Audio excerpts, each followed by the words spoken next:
నేను ఈరోజు ఈ వీడియోలో మాట్లాడబోయేటటువంటి మాటలు ఎక్కడో ఒక చోట మీ మనసుకు గుచ్చుకుంటాయి అని చెప్పేసి నేను నమ్ముతున్నాను.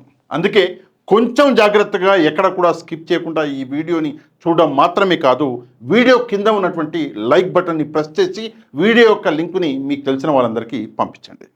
ఇక ఈరోజు నేను మాట్లాడబోయేటటువంటి విషయం వచ్చేసి ఆంధ్రప్రదేశ్లో డెమోక్రసీ, ప్రజాస్వామ్యం.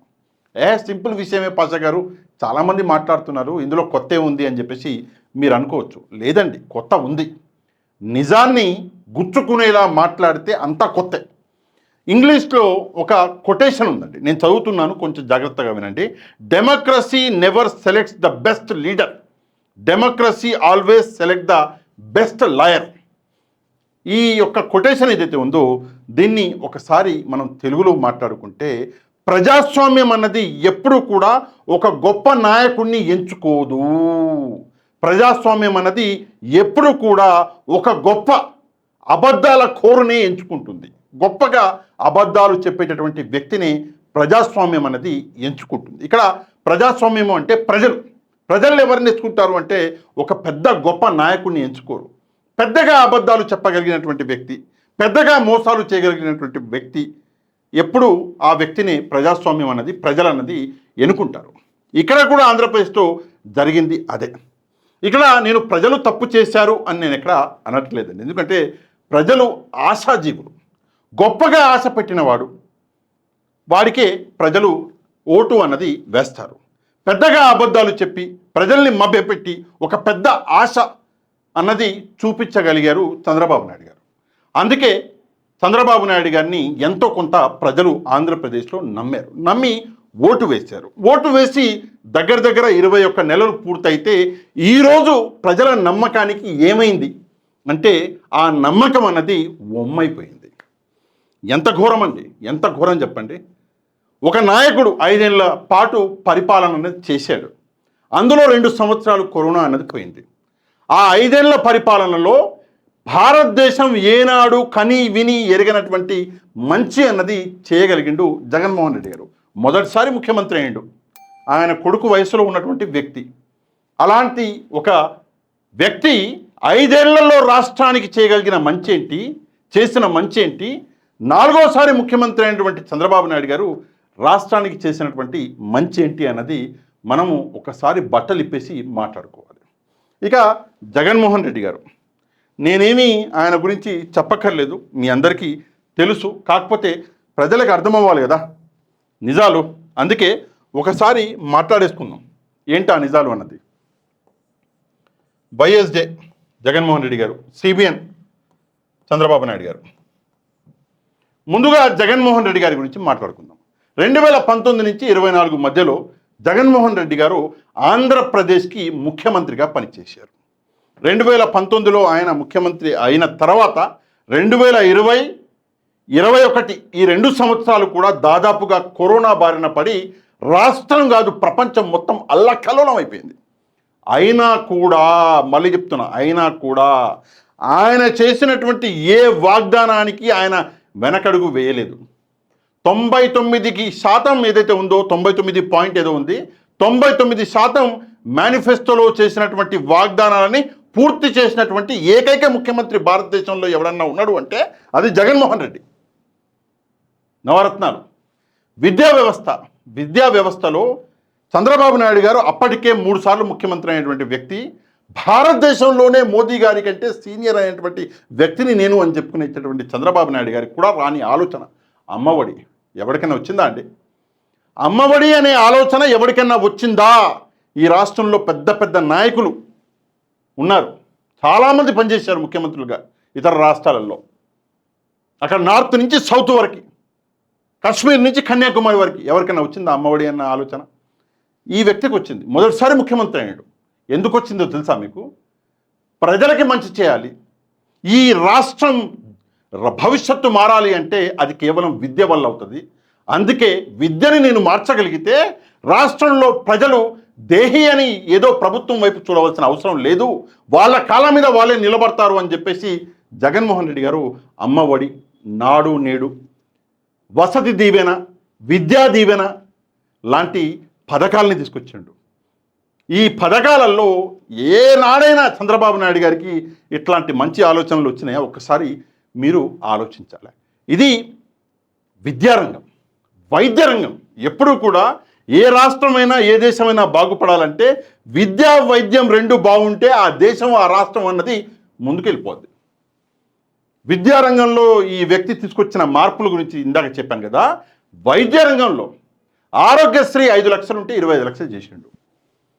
విలేజ్ క్లినిక్లు అని చెప్పేసి కాన్సెప్ట్ తీసుకొచ్చిండు. విలేజ్ క్లినిక్లు ఎప్పుడన్నా విన్నామా? విన్నాం. ఢిల్లీలో విన్నాం.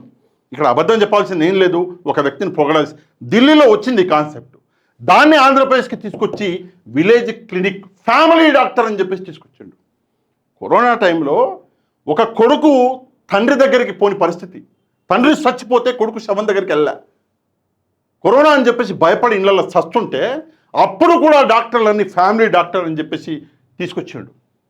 విలేజ్ క్లినిక్లు అని చెప్పేసి తీసుకొచ్చాడు. సచివాలయాలు అని చెప్పేసి తీసుకొచ్చాడు.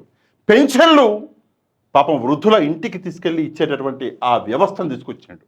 రేషను ఇంటికి తీసుకొచ్చి ఇచ్చే ఆ వ్యవస్థ తీసుకొచ్చాడు. ఇవి కేవలం మచ్చుకు మాత్రమే. ఇట్లా చెప్పుకుంటూ పోతే జగన్మోహన్ రెడ్డి చేసినటువంటి మంచి పనులు ఈరోజు ప్రతి చోట కనిపిస్తాయి.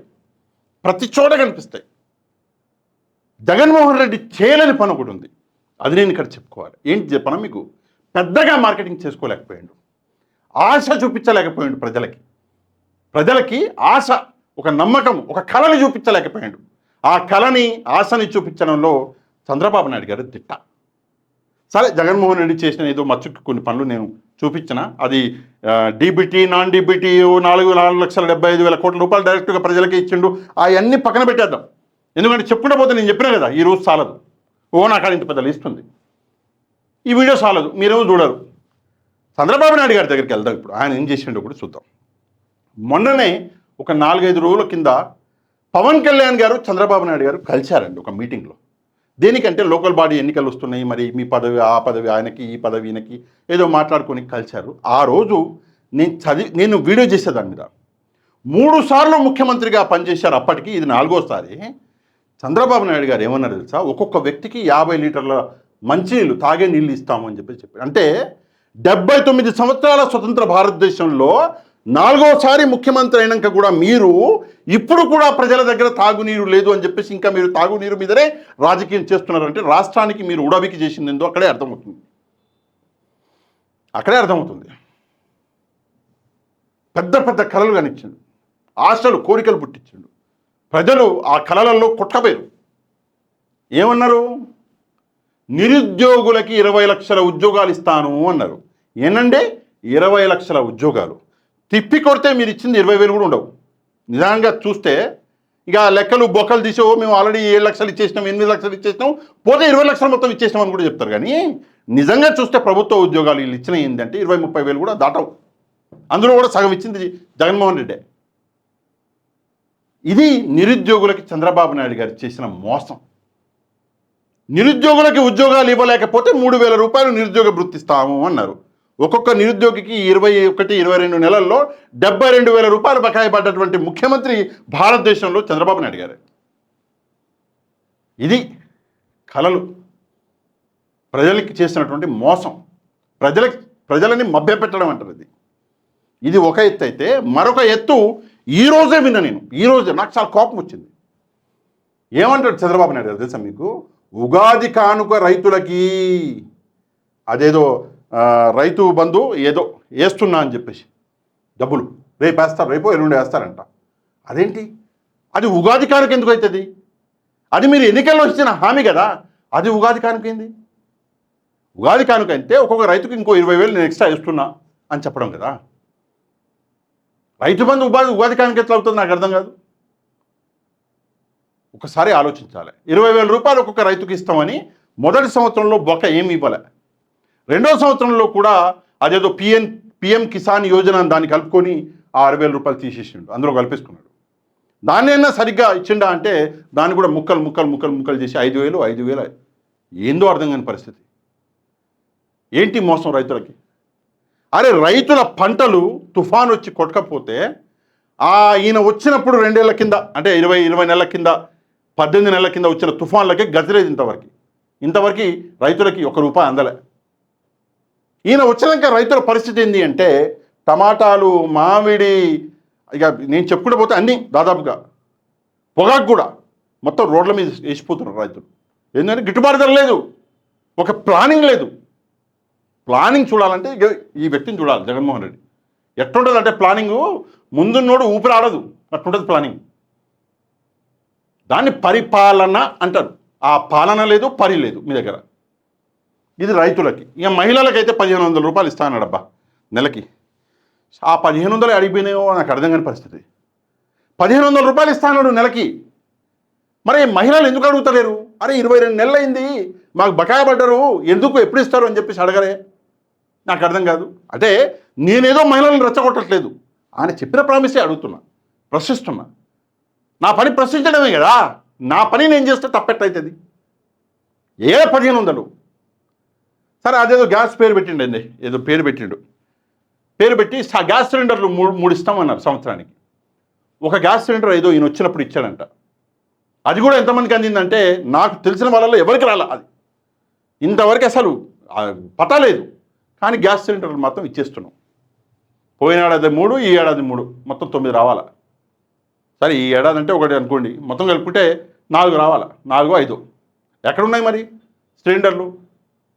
ఇచ్చారా? ఎంతమందికి ఇచ్చారు? దయచేసి ఒకసారి ఆలోచించాలి. ఏమన్నంటే ఏమంటారు తెలుసా మీకు? ఆర్టీసీ ఇచ్చిన మహిళలకి ఇంకేదో అన్నాడబ్బా, ఇంకేదో ఇచ్చినామన్నారు మహిళలకి. పెన్షన్లు. ఆర్టీసీ ఇచ్చినామంటే ఉన్న బస్సులని ఆంధ్రప్రదేశ్లో మీరు ఎన్ని బస్సులకు ఇచ్చారు ఫ్రీ ఆర్టీసీ? 16 రకాల బస్సులు ఉంటే 5 రకాల బస్సులకు 6 రకాలు ఏదో ఇచ్చారు. అది కూడా జిల్లాల వారీగా, జిల్లాలోనే తిరగాలంట. మేమేమనుకున్నాము, కర్నూలు నోడు తిరుపతి పోవచ్చు, తిరుపతి నోడు గుళ్ళకు పోవచ్చు, దర్శనాలు చేసుకోవచ్చు అనుకున్నాం. అదేం లేదు, నీ జిల్లాలో నువ్వు తిరుగు అంతే. ఇక పెన్షన్లు అంటారా? 50 ఏళ్ళు దాటంగానే ఎస్సీలకి, ఎస్టీలకి, బీసీలకి, మైనార్టీలకి పెన్షన్ అన్నాడు. ఇంతవరకు పత్తలేదు. ఆ 60 ఏళ్ళు దాటిన వాళ్ళకే కట్ చేస్తున్నారు. పాపం దివ్యాంగులు, వృద్ధులు, వాళ్ళ పేర్లు కట్ చేస్తున్నారు. ఇది చంద్రబాబు నాయుడు గారి మార్కు, చంద్రబాబు నాయుడు గారి పరిపాలన. చంద్రబాబు నాయుడు గారు ఇప్పుడు అన్నం లేదండి అంటే ఇప్పుడు అన్నం పెట్టడు. చంద్రబాబు నాయుడు గారు ఏమంటాడు అంటే, డ్రోన్ ద్వారా నీకు ఆకలి అవుతుందా, అన్నం లేదా, నువ్వు ఆగు, డ్రోన్ ద్వారా వర్షం కురిపిస్తా, కింద ఏదన్నా వరి నాడదాం, ఆ వరి పండుతుంది, పండాక ఆ వరిని మొత్తం తీసి బియ్యం గింజలు చేసి అప్పుడు నీకు పంపిస్తా, నువ్వు అప్పుడు తిందులే అంటాడు. సరే, అప్పటిదాకా నేను ఎట్లా బతకాలి సార్, ఈరోజు తిన్నికి లేదు అంటే, బతకాలి ఏం కాదు, దానికోసం మళ్ళీ అమెరికాతో మాట్లాడి లేదా వేరే దేశంతో మాట్లాడి ఒక టాబ్లెట్ కనిపెట్టిస్తా, ఆ టాబ్లెట్ తింటే నీకు ఆకలేదంటాడు. ఏమి నాకు అర్థం కాదు. ఏమి పాలన ఇది? దేనికోసం నడుస్తుంది ఈ పాలన? ఏమన్నంటే ప్రశ్నించిన వాళ్ళని తీసుకెళ్లడము, జైల్లో పడేయడము, కేసులు పెట్టించడము. వాడెవడో మనోభావాలు దెబ్బతింటాయి, వీడెవడో మనోభావాలు దెబ్బతింటాయి. చట్టం అంటే ఏమైనా చుట్టమా? పిండి పిచ్చి చేస్తారు. చట్టం అంటే అంత సింపుల్ అనుకుంటారా? ఈరోజు ఈ మనోభావాలు ఎవరైతే దెబ్బతింటున్నాయో, రేపు పొద్దున వాళ్ళ భావాల మీద ఇంకోటి భావాలు దెబ్బతింటే మరి మీ భావాలు ఆడిపోతాయి తెలుసా? మొత్తం కొట్టకపోతాయి, తుఫాన్లో కొట్టకపోయినట్టు. ఒకసారి ఆలోచించారు. రాజకీయం అన్నది ఇట్లా ఉండే ప్లేట్ కాదు, అది ఇట్లా కూడా అవ్వచ్చు ఎప్పుడన్నా. ఇట్లా అయిన రోజు ఏమవుతుందో ఒకసారి ఆలోచించుకోండి. నిన్నటికి తీసుకోలేక ఆ కేవీఆర్ని లోపల పడేశారు. సరే, బయటకు వచ్చిననుకోండి, అది వేరే సంగతి. ఇప్పుడు ఆయన బ్యాటిల్ చేసుకోవాలి, ఒక పెద్ద యుద్ధమే చేస్తాడు. పోలీసులు ఎందుకు పిలిపించారు, ఎందుకు కొట్టారు, ఎందుకు ఉంచారు అని చెప్పేసి పోలీస్ స్టేషన్లో. సరే, ఏదేమైనప్పటికీ కూడా ఈరోజు మనం మాట్లాడింది డెమోక్రసీ గురించి, ప్రజాస్వామ్యం గురించి. ఆంధ్రప్రదేశ్లో ప్రజాస్వామ్యము ఎంత దారుణంగా మోసగించబడ్డది అన్నటువంటి ఒక చిన్న ఉదాహరణ చెప్పిన మీకు. ఎన్నికలకి ముందు ప్రజాస్వామ్యం మీద అపహాస్యం చేసినటువంటి నాయకులు ఈరోజు కేవలం కుర్చీని ఎంజాయ్ చేస్తున్నారు. అందుకే నేను ప్రజలకు ఒకటే విషయం చెప్తా. ఏం చెప్తా అంటే, పెద్ద పెద్ద కళలు కనించేటటువంటి వ్యక్తులను నమ్మకండి, పెద్ద పెద్ద పనులు చేసినటువంటి వ్యక్తులను నమ్మండి, గొప్ప గొప్ప పనులు చేసినటువంటి వ్యక్తులను నమ్మండి. ఒక పేపరు, ఒక కాగితము, ఒక పెన్ను పట్టుకుని కూర్చొని ఈయనేం చేసిండు అని చెప్పేసి రాసుకోండి. ఎవరికో కాదు, ఫలానా అక్కడ ఇక్కడ కాదు, నీకేం చేసిండు రాసుకోండి. నీకేమన్నా ఇంత ఏమన్నా అందితే ప్రభుత్వం నుంచి, ఈయన చేస్తే ఈయన కోటేయండి, ఈయన చేస్తే ఈయన కోటేయండి, అయిపోయా. అంత కాదు, కులము, మతము, అడ్వర్టైజ్మెంట్లు, పెద్ద పెద్ద గొప్ప గొప్ప డైలాగులు, అది ఇచ్చి పడేస్తా, ఇది ఇచ్చి పడేస్తా. ఇంకా ఘోరం ఏంటంటే జగన్మోహన్ రెడ్డి చేసేటటువంటి నవరత్నాలని ఆపము, దానికి పైన మాదిస్తాము అన్నారు ఈయన. కథ నాకైతే అసలు ఆ రోజు తలదించుకున్నాను నేను, ఏంటిది అని చెప్పేసి.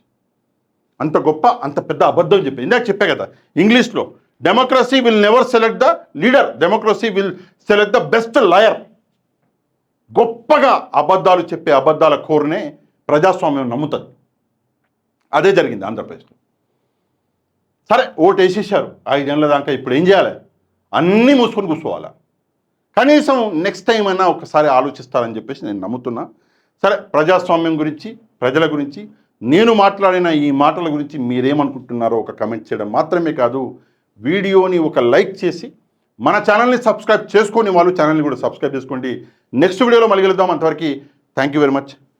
జై హింద్.